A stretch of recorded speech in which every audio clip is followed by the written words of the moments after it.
हर हफ्ते एक नई हॉरर स्टोरी के लिए सब्सक्राइब करें टूनगिरी यूट्यूब चैनल को। बेल आइकन प्रेस करना ना भूलें। कॉलेज खत्म हुए 3 साल बीत चुके थे। इस बीच हम तीनों में से कोई जॉब कर रहा था तो किसी का खुद का बिजनेस था। मैं यानी कि राकेश, मोहित और दीपक, हम तीनों दोस्त रहते तो एक ही शहर में थे, पर सभी अपने अपने काम में इतने बिजी रहते थे कि एक दूसरे से मिलने का वक्त ही नहीं मिलता था। 3 साल बाद आखिरकार हम तीनों दोस्त कोइंसिडेंटली एक रेस्टोरेंट पर मिले, जहां पर मोहित अपनी वाइफ रितिका के साथ आया था। कोइंसिडेंट ही सही, इतने दिनों बाद हम तीनों दोस्त एक साथ बैठे थे। तो उन पलों में कॉलेज की वो तमाम यादें हम तीनों के आंखों के सामने से नाचती हुई चली गई। उस दिन मैं बहुत खुश था, मतलब देखा जाए तो हम तीनों ही खुश थे, क्योंकि फुर्सत से ना सही वक्त ने हमें फिर से मिला दिया था। उसके कुछ दिन बाद मोहित ने अपने फार्म हाउस में एक रीयूनियन पार्टी प्लान की 31 दिसंबर की रात को। चलो इस बहाने सभी दोस्त नई साल भी साथ में मना लेंगे, ये सोचकर हम दोनों यानी कि दीपक और मैं राजी हो गए। 31 दिसंबर की शाम को करीबन 7:30 बजे दीपक मेरे घर पहुंचा। फिर हम दोनों वहां से मोहित के फार्म हाउस के लिए निकल गए। दोनों करीबन रात के 10:30 बजे तक मोहित के फार्म हाउस पहुंचे, जहां मोहित पहले से ही हम दोनों का वेट कर रहा था। हमें देखकर वो हमारे पास आया और बोला, तुम दोनों को अब टाइम हुआ? यार मैं कब से वेट कर रहा हूँ तुम दोनों का।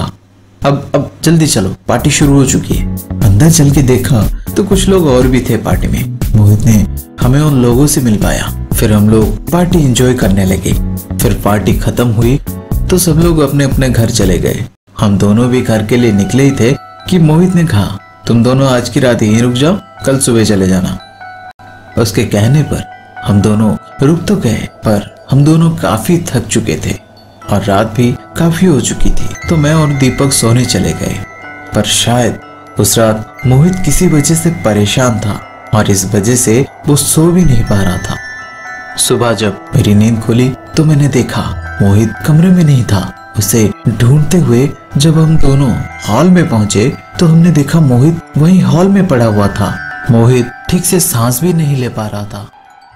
हम उसे हॉस्पिटल ले गए, जहां मोहित का मेडिकल चेकअप करवाया गया। डॉक्टर्स ने कहा, रिपोर्ट्स के मुताबिक मोहित बिल्कुल ठीक है, ये सब बस थकान की वजह से हुआ है। मैं दवाइयाँ लिख दे रहा हूँ, आप उसे देते रहिए और जल्दी ठीक हो जाएगा। हम लोग उसे घर ले आए। घर आने पर मोहित ने मुझे बताया, पिछले कुछ दिनों से मुझे अजीब अजीब सी आवाजें सुनाई देती है। हर वक्त किसी और की मौजूदगी महसूस होती है मुझे। नींद में होता हूँ तो ऐसा लगता है जैसे कोई मेरा गला घोंटकर मुझे मारने की कोशिश कर रहा है, और जब आंख खुलती है तो सामने कोई नहीं होता। मैं बहुत परेशान हूँ इन सब चीजों से। कोई मेरा यकीन नहीं करता। सबको लगता है कि मैं झूठ बोल रहा हूँ। दिल तो करता है कि सुसाइड ही कर लूं, ताकि रोज रोज की इन सब चीजों से छुटकारा मिल जाए।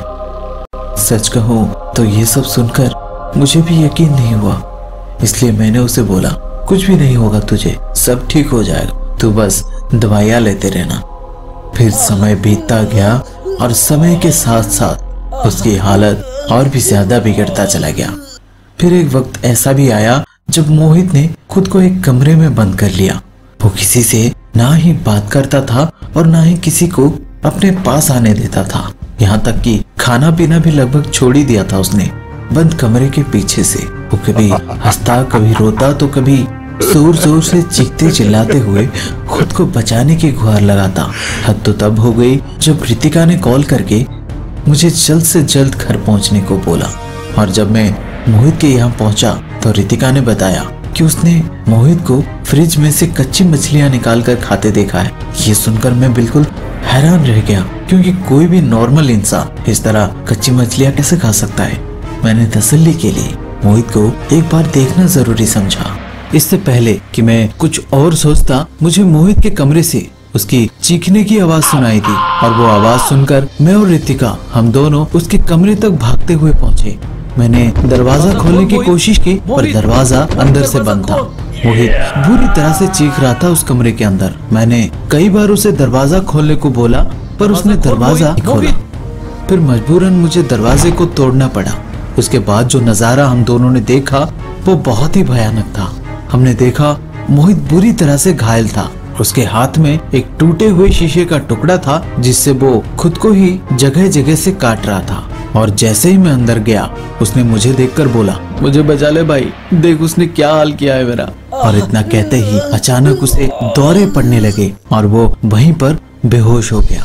मैंने कुछ जानकारों से इस बारे में बात की तो उन्होंने मुझे मोहित को किसी तांत्रिक या किसी पहुंचे हुए साधु को दिखाने की सलाह दी।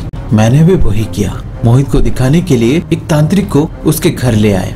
उसने बताया कि मोहित पर किसी बुरी आत्मा का कब्जा है, जल्द से जल्द उसे मोहित से अलग न किया गया तो वो मोहित को मार देगा। तांत्रिक ने मोहित के शरीर से उस आत्मा को निकालने की प्रक्रिया शुरू की, जिसके शुरू होते ही मोहित अचानक से एग्रेसिव हो उठा।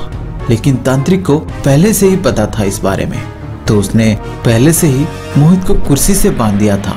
उसके बावजूद मोहित ने अपने एक हाथ से कुर्सी की एक हैंडल तोड़ डाली और उस हैंडल को उस तांत्रिक पर इतनी जोर से फेंका कि वो सीधा तांत्रिक के सर पर जा लगा, जिससे उसका सर फट गया।